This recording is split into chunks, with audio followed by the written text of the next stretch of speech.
A blessed day, brethren. Welcome to the Jesus is Lord Church Worldwide podcast. Thank you for joining us as we meditate on God's message to us through the Sunday preachings from Jesus the Healer episodes.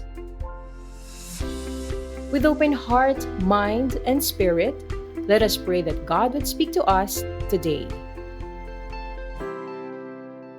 I will be sharing on a very simple exhortation po which I have entitled, Welcoming Christ in Your Life and in Your Family. Nais ko pong bigyang diin dito ay ang katotohanan kapag si Kristo ay winelcome natin ng totohanan sa ating buhay at sa ating mga pamilya, it really brings tremendous blessings. Salvation, miracles, positive change, divine favor. Sino pong gusto ng pabor ng Diyos sa kanyang pamilya? Ako'y dalawang kamay. Diyos ko, napakahirap mabuhay na wala ang pabor ng Diyos sa iyo. Gawin mong araw ang gabi araw, ang hirap na wala ang pabor ng Diyos sa iyo. But when God's favor is upon your life, yung merong kakaunti ka na may pagpapala ng Diyos, mas malaki ang magagawa kaysa sa marami na wala ang pabor at pagpapala ng Diyos. So we receive such kind of promises of God when we truly welcome not just anybody else, but the Lord Himself. But then let me first share why do we need to welcome Christ in our lives and in our families. Napakasimple po. Every person and family needs Christ. Maliwanag po ang pagpapaalala ng ating Panginoong Jesucristo. In John chapter 15 verse 5, I am the vine, you are the branches. Those who remain in me and I in them will produce much fruit, for apart from me you can do nothing. You may think that I'm smart, Pastor. I have a nice business and I think I'm strong. I'm a scholar. And many people think that just because they have these things, they don't need God anymore. Pero kapag naghihingalo na sa bed, ay parang takot na takot at doon nang hahaltak ng sheets, ng lampshade, halatang hindi handang makipagharap sa Diyos. So let's not wait until those seasons in our lives come before we realize, apart from Christ, we can do nothing. Ang pamilyang hiwalay sa ating Panginoon at nakain na ng bagay ng kamunduhan, matutuyot po ang buhay kapag kayo na nangyari. Maganda yung isang quotation minsan na aking nabasa sa isang lingkod ng Diyos. Sabi niya, I will not allow that which will rot to rule that which is eternal. Of course, definitely, ang bagay na nabubulok, kailanman hindi niya pwedeng i-rule yung eternal, but many people live as though yun ang nagdidikta sa kanila. Nakapokus sa mga bagay na temporal, and they lose sight of that which is eternal. So, hindi po yun kalooban ng ating Panginoon. We need Christ. Aminit hindi ng tao, hindi ka habang buhay maganda. Hindi ka habang buhay gwapo. Hindi ko pababayaan ang bagay na nabubulok ang siyang manguna at mapabayaan ko ang bagay na eternal at hindi nabubulok. Yung mga gamit, gadget, sasakyan, bahay, lahat ng bagay sa mundo nabubulok. We need Christ. Can we say an amen? Palakpakan po natin ang Panginoon. Psalm 127 verse 1 is a reminder, unless the Lord builds a house, the work of the builders is wasted. Unless the Lord protects a city, guarding it with sentries will be no good. Maliban daw po ang Diyos ang magtatag o magtayo ng isang tahanan, ang mga nagtatayo nito ay nagsasayang lamang. All of life's work, building a home, establishing a career, and raising a family must have God as the foundation. So please don't build your family all by yourself. Don't build your life all by your abilities. Kasi yun po ay bound to fail mula po sa banal na kasulatan. So why do we need to welcome Christ in our lives And in our families, every person needs Christ. And then, of course, the Lord Jesus, through His sacrifice on the cross, is God's ultimate solution to address the brokenness of the world because of sin, and this includes the brokenness in our families. Ang pinakaugat ng problema sa balat ng lupa ay ang kasalanan. Because that is what sin is. It's a desire to become separate from God, and as though you created yourself. So may mga taong kung umakto ay parang sila na ang Diyos ng kanilang mga sarili. Many families today are experiencing various kinds of challenges and problems. At bagamat ang mga ito ay masasabi nating normal na makakaharap sa buhay, but some problems could be minor, pero may ibang problema napaka-devastating, napaka-seryoso. And it happens in social, emotional, psychological, economic, yung pananalapi, laging kulang, laging salat, lagi na lang mangungutang. So physical and spiritual. Example ng mga matitinding problema ang kinakaharap natin, yung iba'y pinipigil na lang ang pagluha, disintegration, pagkawasak ng pamilya. Look at the scripture in Micah chapter 7 verse 6 when it says, "For a son dishonors his father, a daughter rises up against her mother, a daughter-in-law against her mother-in-law. A man's enemies are the members of his own family." What happened? His own household. Yung mga kabataan ngayon, kung makasagot sa magulang, akala mo mas matanda pa sa magulang. Ano po? Magbasa-basa ka lang ng Facebook, akala mo ang nagsasalita ay matanda na, ang kausap matanda, pero kung magsalita'y gano'n na lang. Ito po ay palatandaan ng palasak na kalagayan ng lipunan ngayon. Unfaithfulness, infidelity sa ibang mag-asawa, abandonment. It's unthinkable na may tatay o nanay na kayang iwanan at pabayaan ng mga anak. The home, which is supposed to be a place of shelter, of refuge, has become a place of abuse and violence. So something is happening in the society. Ang dyablo ay gusto talaga niyang sirain ang pamilya. Nararanasan ito lalo na ng marami nating mga kababayan. Loss of job, debilitating sickness, depression. Lalo na kapag may miyembro ng pamilya na nabubuhay pa sa kasamaan o kaya minsan mayroon pang nahahalong illegal and immoral activities. That is very devastating. Bagamat pilit na hinahanapan ng tao ng solusyon ang ganitong mga suliranin, to a certain extent, ay may mga tulong na available as part of God's expression of His mercy to mankind. Halimbawa, binigyan ng Diyos ng karunungan ng mga doktor upang tulungan ang mga may sakit. Ang karunungang yan, galing sa Diyos yan. At pagkatapos, binigyan ng Diyos ng karunungan ang mga inventors, and their wisdom became a blessing to humanity. Inordinahan po ng Diyos ang mga gobyerno, imperfect as they are, to somehow have some orderliness in the society. And then God ordained other institutions to help address various needs of people. But listen, please. We all know that these are not enough. These are not enough. These are not the final solution to man's woes. Why is it? Because we live in a broken world. Ang mundong kinabibilangan natin, isang broken world. Why is that so? Because of sin. Romans 5:12, magandang mabasa po natin sa Tagalog. Ang sabi, ang kasalanan ay pumasok sa sanlibutan sa pamamagitan ng isang tao. At ang kamatayan ay pumasok sa pamamagitan ng kasalanan dahil dito lumaganap ang kamatayan sa lahat ng tao dahil ang lahat ay nagkasala. At yun ang ina-address ng pagdating ng ating Panginoon. Nangyari po yan nung ang ating unang magulang, si Adan at si Eva, ay napatihulog sa kasalanan. Kaya naririnig natin, merong original sin, at saklaw tayong lahat doon dahil kasama tayo sa lahi ng tao. At may mga tinatawag na committed sins. Madalas maipaliwanag yan, napakalinaw ng ating pastor, Bishop Brother Reddy. So, totoong may original sin, ang bata, hindi mo naman tinuro ang parang magsinungaling. Bakit marunong magsinungaling? Walang magulang na nagturo sa bata magsinungaling. Hindi, marunong na agad kaya tuturuan mo siya para huwag magsinungaling. Nananalaytay ito sa dugo ng tao.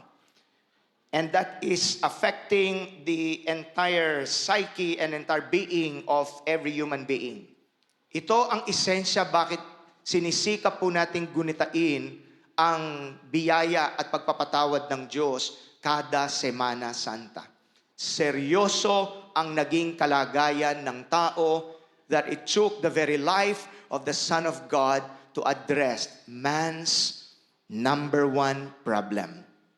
Yung tayo ay napawalay sa ating Panginoon. Maganda ang banggit ng isang lingkod ng Diyos. We were made by God and for God. And unless people understand this, life will not make sense. Simpleng paalala pero napakahalaga. Hindi tayo nalalang para sa bag. Hindi ka nalalang para sa cellphone. Hindi ka nalalang para sa magandang kotse. Those are blessings, but we were never made for these things. We were made by God for Him. And then He promises to bless us with everything we need. Pag nabaligtad na ang focus ng tao, doon po nagkakaproblema. In fact, apart from God and His words, pansinin po ninyo, we will not be even able to answer life's basic questions. Ano ang mga basic questions ng buhay? Katulad ng who am I? It's an issue of identity. Many people, they don't know if they're a boy or a girl. The very basic question, hindi masagot, hiwalay sa Diyos at sa Kanyang salita. Where did I come from? Saan ako galing talaga? So this is an issue of origin. Where is my life going?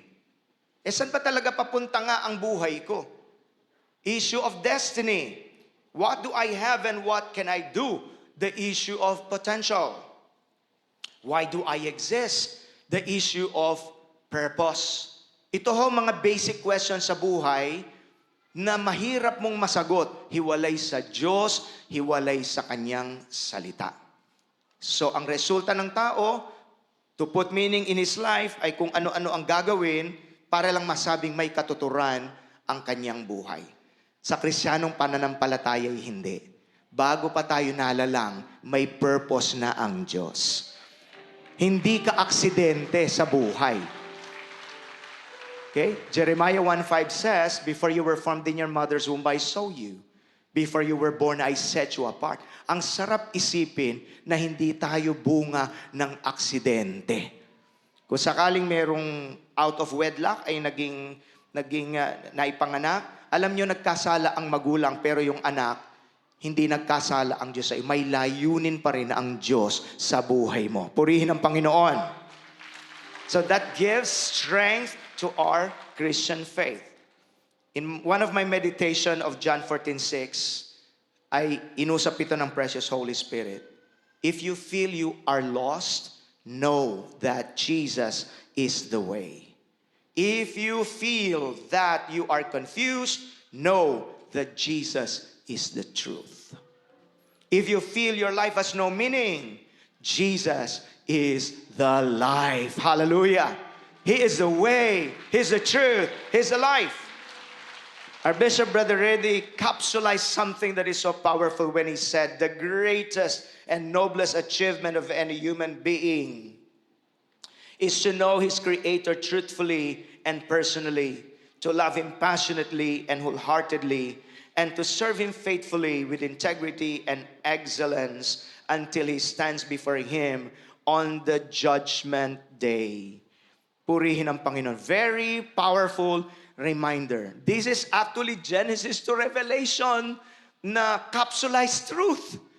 Kung ganoon, ito ang pinakamahalagang maranasan ng tao.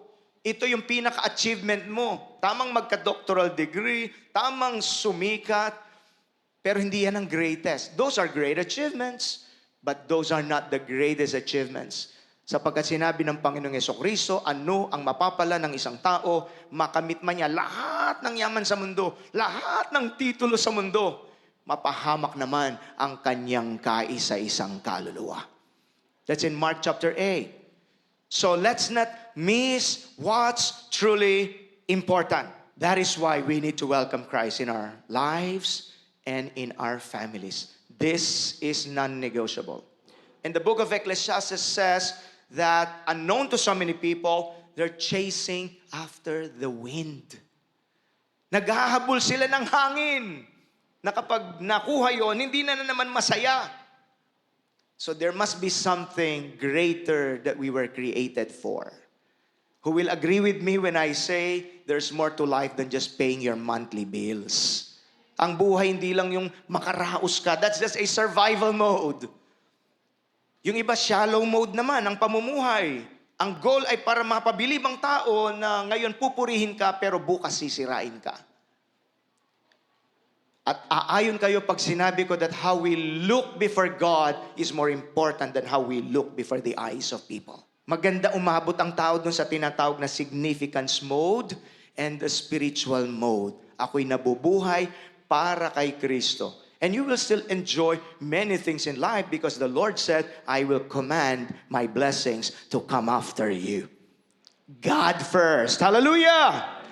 Purihin ang Diyos. Kapag nawala yan sa pamilya, dun po nasisira ang pamilya. Kaya importante na sa buhay natin may tatag ang altar ng Diyos. Sa ating pamilya, may tatag ang altar ng Diyos. Ang ibig sabihin, pangunahin at laging nakasentro ang Panginoon. Today, to many homes, Jesus is no longer center. The center is Netflix. The center are things that are temporal. Hindi masama, pero wag nating gawing Diyos ang mga bagay na ito. There are some fathers and mothers, they can bring their children to the mall, but they cannot bring their children to the church. Maganda mag-church muna, tapos mag-mall. Amen? Ibe-bless ka pa ng Diyos ng budget pang mall. Purihin ang Panginoon. So, I'm not saying these things are wrong. Pero malulungkot ka na wala na ang pagkasentro ng Diyos sa buhay ng maraming mga tao at pamilya ngayon. So, what will happen now if we welcome Christ in our lives and in our family? Because verse 12 and then the following verses, pagkatapos na winelcome po ang ating Panginoon, may nangyari eh. Look at verse 12. Jesus entered the temple and began to drive out all the people buying and selling animals for sacrifice. He knocked over the tables of the money changers and the chairs of those selling doves. He said to them, the scriptures declare, my temple will be called a house of prayer. But you have turned it into a den of thieves. The blind and the lame came to him in the temple, and he healed them. The leading priests, the teachers of religious law, saw these wonderful miracles and heard even the children in the temple shouting, praise God for the Son of David. But the leaders were indignant. They asked Jesus, do you hear what these children are saying? Yes, Jesus replied. Haven't you ever read the scriptures? For they say, you have taught children and infants to give you praise. Then he returned to Bethany where he stayed overnight. Apat na bagay mabilis na gustong gawin ng Diyos sa ating buhay at sa ating pamilya kapag winelcome po natin ang Panginoong Jesucristo. Ang una po na gustong gawin ni Kristo sa ating buhay at pamilya ito, Christ wants to make your life and your family to be a house of purity. Everybody say, house of purity. So, nilinis ang templo kasi may mga merchants po na nandoon na nagbebenta ng mga sacrificial animals at mga temple coins. So, the story is that ang mga tao ay mag-aalay ng handog sa Diyos. Malayo po ang kanilang lugar. So ang gagawin, pupunta na lang sa templo at mismong doon bibili ng animal sacrifice. Kaso, exorbitant yung kanilang pagbebenta sa mga tao. Pagkatapos may mga foreigners from other countries who would want to worship the Lord in Jerusalem, hindi tinatanggap yung tinatawag na other currency other than the temple coin. So yung exchange rate, maraming pandarayang nangyayari. So yung maraming taong napundi. Ano ba to? Ba't mahirap sambahin ng Diyos? Nagalit ang Panginoong Jesucristo. Pinagtataob ang mga tables at saka ng mga money changers na nandadaya sa mga tao. And then He said, my house shall be called a house of prayer. Ang konteksto ay hindi naman yung against ang Diyos sa pangangalakal. Ang nangyari yung pandarayang nangyayari po dito, which discouraged the people from worshiping the Lord. Makikita natin ang puso ng Panginoon, mga kapatid. Nais ng Diyos ang tao ay makalapit talaga sa Kanya. Bakit gusto ng Diyos ang tayo makalapit sa Kanya? Gusto ng Diyos pagpalain lahat ng lumalapit sa Kanya. Ang pagsamba ay libre, walang bayad. So wherever you are, wherever you are, kahit may nagawa ka ng mga matitinding pagkukulang, sinasabi pa rin ng Panginoon, come home. Manumbalik ka. Nais kitang pagalingin, nais kong buuin ang iyong nasirang buhay. Yun ang puso ng ating Panginoon. Mali ang konsepto ng mga tao sa Diyos na ang Diyos malupit. Yeah, He's a God of wrath. He hates sin, but He wants to give chance to sinners. And that is why God is saying, come to me, all you who labor and are heavily laden. Pagod ka na bang ikaw ang pumapasan lang sa lahat ng bigat ng buhay? That is not how God designed us to live our lives. God designed our lives nang sabi niya, cast all your cares unto me, all your worries and all your concerns. Once and for all, for He cares for you affectionately and He cares about you. Watch. We serve and worship a caring God. Hallelujah. He cares for you. He wants you to come to Him. But then we should notice that a temple is a sacred place. It's a place where God's presence dwells. And as such, it should be respected. Ang ideya po ng templo sa banal na kasulatan is God's desire to dwell among His people. Pakisabi po, pananahan ng Diyos. Sinong aayon sa akin mahirap mag-isa sa buhay, di ba? Ayaw ng Diyos madama mong nag-iisa kang bumaba ka sa mga problema. So He wants to dwell with His people. So while the word temple, ang immediate reference po nito ay ang templo ng Diyos, ang simbahan. In our modern use, it's church building where we worship God. Pero ito'y applicable din po sa personal level at saka sa family level. On a personal level, the Lord wants us to become the temple of the Holy Spirit. Nais tayong tahanan ng presensya ng Panginoon. 1 Corinthians 6:19-20. Don't you realize that your body is the temple of the Holy Spirit who lives in you and was given to you by God? You do not belong to yourself, for God bought you with a high price, the price of the blood of Jesus. So you must honor God with your body. So igagalang daw natin ng Diyos, mga magulang, mga kapatid, sa ating pong mga pangangatawan, sa ating mga buhay. Pag binaybay po natin yung salitang tahanan, kasi yun ang Tagalog ng home. Napakaganda ho. It's from the root word tahan-na. Tahan-na. Tahanan. Okay? Very beautiful Filipino word. So it originally meant a place of peace. Tahan means be comforted, be consoled, or be at peace. Kaya ito'y laging lumalabas sa bibig ng magulang kapag umiiyak po yung kanyang anak. Tahan na, anak. Tahan na. It's not a plea for the weeping or wailing to stop, but an assurance that someone who cares is present and will respond. Parang sinasabi ng magulang, gutom ka ba, anak? I will feed you. Nanlalamig ka ba, anak? I will clothe you. Natatakot ka ba, anak? Nalulungkot ka ba? I will accompany you. I am here now, anak. Tahan na. Tahan na. Doon nang galing yung salitang tahanan. Nais tayong kupkupin ng ating Panginoon. Purihin ang Diyos. Hallelujah.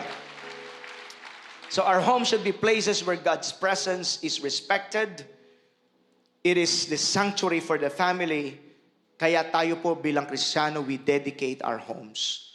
Today, we will pray for our families. Ang ating Bishop Brother Eddie nagpaalala, sa Biblia, ang mga nakadisplay, ang sabi ng Old Testament in Deuteronomy 11:20, ang nakadisplay sa bahay, mga salita ng Diyos. Nakakalungkot ngayon ang mga nakadisplay, mga nakahubad na babae, lalaki. Exposing the family to the spirit of lasciviousness and sensuality. Pastor, wala kaming nakadisplay na ganyan. Pero meron kang telebisyon. Ano ang pinahihintulutan natin pumasok sa ating mga tahanan because of media today? There are so many sex movies today presenting perverted sexuality. At magugulat ka kung yan ang humuhulma sa isip ng mga kabataan, ng mga tao, what kind of generation are we raising up? Marami ang content ngayon, pag hindi ka nagbantay, content in media that celebrate things na karumal-dumal sa harap ng Diyos. So, napakahalaga po nito. The Lord wants us to be a house of purity. Ang konsekrasyon ay napakahalaga. Isa sa nawawala sa lipunan ngayon ay ang banal na pagkatakot sa Diyos. Ito ang nawawala ngayon. And for many families, in the modern time, the Bible is no longer at the center of their loved ones. We cannot invite the Lord in our hearts as our Lord and Savior and King without allowing Him to do a cleansing work in us and without allowing Him to put our lives into order. Yung pong Matthew 21, actually, that's the second temple cleansing. Ikalawa na pala yun. Ang una ay nasa Book of John. So talagang makulit ang tao na gustong magkaroon ng kalat sa templo ng Panginoon. But then, the Lord is really desiring that we become a house of purity. So hindi raw natin pwedeng anyayahan si Kristo sa ating puso nang hindi natin siya pinapahintulutang linisin ang mga bagay na nagpaparumi at sumisira sa ating buhay. Bakit? Mahal tayo ng Diyos eh. Amen. Palakpakan po natin sandali ang Panginoon. So, He wants our lives to be in order. That's why He gave His commands. Nagbigay siya ng tagubilin sa mga asawang lalaki, asawang babae in Ephesians chapter 5. Ephesians chapter 6, relasyon ng magulang sa anak at kung paano dapat gumalang ang mga anak sa kanilang mga magulang. The second, Christ wants to make your life and your family to be a house of prayer. Why do we need to pray? Because again, we need God. Ang esensya po ng pananalangin ay dependence sa ating Panginoon. Ang prayer po ay may hahalintulad natin na para siyang isang spiritual Wi-Fi that connects us to the power of God. Alright? Kahit magandang yung cellphone unit, pag wala kang Wi-Fi, hindi mo magamit yung features mabuti. You need a Wi-Fi. So, we need to see prayer na hindi siya abala. Ang prayer oportunidad upang maranasan ang kapangyarihan ng Diyos. Mabigat ang buhay, pero tandaan natin, makapangyarihan ang ating Diyos. Purihin ang Panginoon. He wants you to become a house of prayer. At nag-aantay lang ang Diyos sa atin. Tayo lang naman ang hindi lumalapit eh. But He said, James 4:8, draw near to me, and I will draw near to you. Yung mga nag-aakalang parang malayo ang Diyos. Hindi po, hindi malayo ang Diyos. Baka ikaw ang lumalayo sa Diyos. Pero kapag nananalangin ka, the first goal in prayer is drawing near to God. Yung lalapit ka sa Diyos, hindi yung dahil may kailangan ka lang, ikalawa lang yun. Lalapit ka sa Diyos, ang pangunahing layunin para ilapit mo muna ang puso mo sa Diyos. Because the Lord says, these people are worshiping me with their lips, but their hearts are far from me. Tandaan natin sa Lord's Prayer, yung give us this day our daily bread, hindi yun ang una. Ang una ay our Father who is in heaven. Our Father, pagkilala sa Diyos. Who is in heaven, holy is your name. Pagsamba sa Diyos. Your will be done on earth as it is in heaven. Pagpapasakop sa Diyos. That's why don't be in a hurry when you come to God. Make sure sincero ang paglapit mo sa Diyos. Iginagalang mo siya, nagpapasakop ka sa Kanya, sinasamba mo siya. Hindi ho yun kaya yung pagtaas-taas natin ng kamay dito, the start of the worship, hindi arte-arte yun. Yun ay paraan ng paglapit sa presensya ng Diyos kapag nadama mo na ang presensya ng Diyos at niyayakap ka na ng presensya ng Panginoon at saka mo na ilabas ang listahan mo. Panginoon, mga 20. Gusto ko sabihin kahit ilan pa yan, pag ikaw ay nasa presensya na ng Diyos, kayang ipagkaloob ng Diyos ang lahat ng ating pangangailangan. Learn how to be a house of prayer. Our families can have some family time. We're not legalistic na dapat every day. We're not legalistic. Be creative, lalo na kung kayo po'y maliliit pa yung mga bata, wag namang isang oras. Maya-maya, nagti-TikTok na siya. So be creative, but find time personally and then from time to time with our family.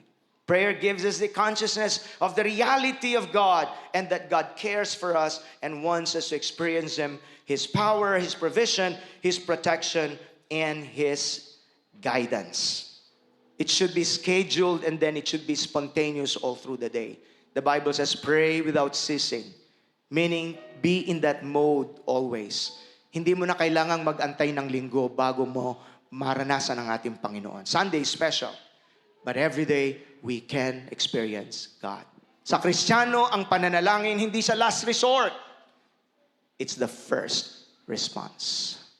Kaya meron tayong parang mantra sa ating church. Ano man ang sitwasyon mo, pray first. Pray first. Bago ka papasok sa relasyon, pray first. Bago ka makikipag-business transaction, pray first. Bago ka lalabas sa bahay, pray first. That's our mantra because when you pray, you're tapping into the supernatural. Hallelujah! House of prayer. Isa pong dating satanista na ngayon ay born again. And what made her make Christ? Kasi nung siya po ay satanista pa raw at nag-astral projection na. Kasama yung mga demons. Pag aatake sila sa mga Kristiyano, napansin niya, yung mga mapanalangin, hindi daw talaga nila ma-penetrate. Pero yung mga hindi mapanalangin, napakadali nilang itumba. Kahit daw anong gawin nila dun sa mga mapanalangin, hindi sila makapenetrate. The devil is totally powerless. So naisip niya, ang makapangyarihan hindi si Satanas, ang pinakamakapangyarihan ang Diyos na buhay. So when you have Christ, and then you are prayerful, and then you're speaking the blood of Jesus, and then you're praying for your family, hallelujah, you are speaking God's supernatural protection as well. I will not be able to cover all of these materials, pero kapag dinagdagan mo pa yan ng fasting, naku, mas makapangyarihan. Maglaan tayo from time to time ng panahon ng pag-aayuno. Never forget these truths. The third, Christ wants to make your life and your family to be a house of power. Why do we need God's power? Hindi natin kaya mag-isang harapin lahat-lahat ng responsibilidad at hamon po sa buhay. But then you will notice here in verse 4, dinala ang mga bulag, ang mga lumpo sa Panginoon, sa templo, at pinagaling silang lahat. So notice the proper sequence. First, there is this purity, and then prayer, and then power. Ang konsekrasyon po at pananalangin ay pundasyon sa kapangyarihan ng ating Panginoon. We need God's power because from time to time, our families will encounter challenges, sicknesses, diseases, financial and relational conflicts. We actually need God's grace and miracles every single day of our lives. Natutuwa tayo yung storya nila Kuya Ed, nila Ate Dory, di ba? Nung nagpapasimula po ang ministry, naranasan nilang wala nang gas. At wala silang pambili. Ang ginawa nila Kuya Ed, Ate Dory, dilehans yung gasol ba yun? Pinag-pray. Aba, nung paandarin mo, sabi niya kay Ate Dory, at binuksan, meron nga po nakapagsaing sila.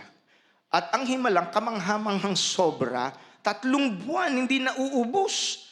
Abay, sobrang himalaho yun. At may dumating silang pagpapala. At nung ilelehans uli ni Ate Dory daw yung gasolina, sabi, hindi, wag mo nang yan, abuso na yan. Sabi, may blessing na tayong pambili. Stories like that remind us na kahit sa mga ganung detalye ng buhay natin, pwede nating maranasan ang ating Diyos. So in the Bible, it's very clear that God wants His people to live in His power. Hindi kalooban ng Diyos na mabuhay ka sa katalunan. Nais ng Diyos, magtagumpay ka sa buhay. He's all for us. So stop acting as though you're enough. Hindi po. We need His power. So lastly, house of praise. Christ wants to make your life and your family to be a house of praise. Ang sabi ng verse 15 to verse 16, nagpupuri ang mga bata, gustong pahintuin ng mga religious people. Nag-quote ang Lord Jesus. Jesus replied, "Haven't you ever read the scriptures? For they say, you have taught children and infants to give you praise." The Lord is quoting Psalm chapter 8 verse 2. Out of the mouth of babes and sucklings, you have ordained strength. At kapag binaybay pa po natin, you have ordained strength to silence the voice of the enemy. So, ang isang magandang revelasyon po dito is this: thousands of voices na gumagambala sa ating isip, sa ating kaluluwa.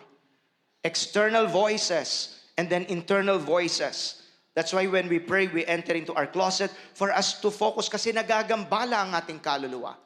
Pero alam po ba ninyo, mas matitindi yung mga internal voices? The voice of fear, the voice of doubt, the voice of self-pity, of I'm not good enough, I'm not beautiful enough, I am dehado sa buhay.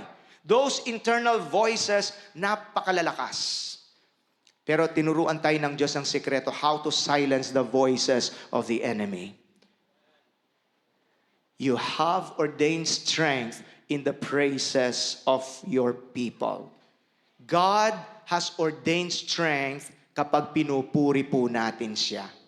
I put it this way: you can shut the voices of the enemy by shouting your praise to God. Hallelujah! By shouting your prayer and declarations of faith. That's how we shut the voices of the enemy. Kaya sa umaga, hindi nag-aarte-arte ang Kristiyan. We really praise God. We really thank God. God inhabits the praises of His people. Huwag kang patatalo sa laman kahit wala kang gana. Purihin mo ang Diyos. Lord, maraming salamat sa araw na ito. I worship you, I honor you. Sing words of praise. Kahit niisip mo yung problema sa opisina, problema sa utang, problema sa kung saan-saan, pupurihin pa rin kita. Sa panahong mas madali ang magreklamo, pinipili kong magpuri pa rin sa iyo, Panginoon. And when God sees that in your heart, that is how you attune your spirit to the Spirit of God. At mas magiging sensitibo ka na sa boses ng Diyos. And then, mas maririnig mo ang kanyang tinig na nangungusap sa iyo. Umaalo sa iyo. Tahan na, anak. Tahan na. Yung laban mo, laban ko yan. Purihin ang Panginoon. Tatayo po tayo sa presensya ng Diyos. Purihin ang Panginoon. David said, "Why are you cast down, O my soul? Why are you so disturbed within me? Put your hope in God. I will yet praise Him, my Savior and my God." Psalm 43, verse 5. Ito po'y susi. Paano natin i-handle yung mga emotions natin na minsan it's bringing us down at nawawalan ka ng gana sa buhay. You've experienced a heartbreak, a certain kind of pain. Ibaling mo ang iyong isip at puso sa Panginoon. Don't be imprisoned by your own emotions. Recognize them. They're real. But they should not become your prison cells. Learn how to redirect your emotions and feelings to our God. It's okay that you recognize what you feel. Don't deny what you feel. Nalulungkot ako, na di-discourage ako. Recognize it, but don't stop there. After recognizing what you feel, learn how to redirect what you feel toward God. Kahit nalulungkot ako, kahit ganitong binabaka namin sa pamilya namin, pinipili kong magpuri pa rin sa aking Panginoon, my God and my Savior. Hallelujah! In Acts chapter 16, hinagupit sila Paul at midnight. Ang sabi ng Bible, nung binabasa ko yun, tumaginting sa puso ko yung at midnight, habang nagdudugo silang ganyan sa likod. Sa halip na magreklamo, ba't ganito naman? Nangangaral naman kami ng salita ng Diyos. Bakit hinagupit pa kami? Pinili ni Apostle Paul and Silas. They sang hymns and praises to God at midnight. Gusto kong itanong, nasa midnight ka ba ngayon ng suliranin? You don't know what to do. You're so burdened with what your family is experiencing. Lumapit ka sa Diyos. Magpuri ka't sumamba pa rin sa Kanya. The Bible tells us, biglang yumanig ang paligid at nasira ang mga bandages na nasa kanila at sila'y pinalaya. And what we need to do is to finally admit, pagod na akong ako mag-isang kumakampay sa buhay. Surrender na ako, Panginoon. I surrender everything to you. I surrender my pains. I give my family to you. I give my future to you. Pag ganung level ka na, hindi pwedeng hindi kikilos ang Diyos sa iyong buhay at sa iyong sambahayan. When we welcome Christ in our lives and in our families, tremendous blessings will happen. Salvation, miracles, healings, breakthroughs, deliverance, God's favor. Hallelujah! Purihin ang Panginoon. And so today, the Lord is saying, nais niyang tumahan ka sa iyong hapis. Maybe you're having some difficulties in your problems. Be a Joseph na marunong magpatawad sa nakasakit sa iyo. And God is saying, I want you to be a part of my family. Nakatas po ang ating mga kamay sa presensya ng Panginoon. I sense the Holy Spirit. I sense the mighty Spirit of God saying to you, tahan na, anak. Comforting you, impressing to you, He's there. But you've got to make sure that you truly welcome Christ. No superficiality. Subalit malalim. Totoo. At mararanasan mo siya. And you will sense that He's cleansing you. He's teaching you how to pray. He's teaching you how to operate in His power. And He will teach you mighty spiritual weapons to silence the voice of condemnation and the enemy. You'll begin to live a life of praise. Mananahan siya sa iyo. Sa lahat ng nagsasabi, sasampalatayanan ko ang Panginoong Jesucristo. Iibahin ko ang aking 2024 and beyond. Mabubuhay ako ng totoong nakapasakop sa Kanya. I will allow Him to move into my life and to my family. Would you follow this simple prayer? Sabihin nating lahat, dakilang Diyos, marami pong salamat. Nadarama po kita. Nadarama ko ang iyong pagyakap, ang iyong presensya. Marami pong salamat. Kakampi ka namin sa buhay na ito. Kakampi ka ng pamilya ko. Hindi ko bibitawan ang aking pamilya. Ilalaban ko ang aking pamilya sa pananalangin, sa pangako mo ng kaligtasan.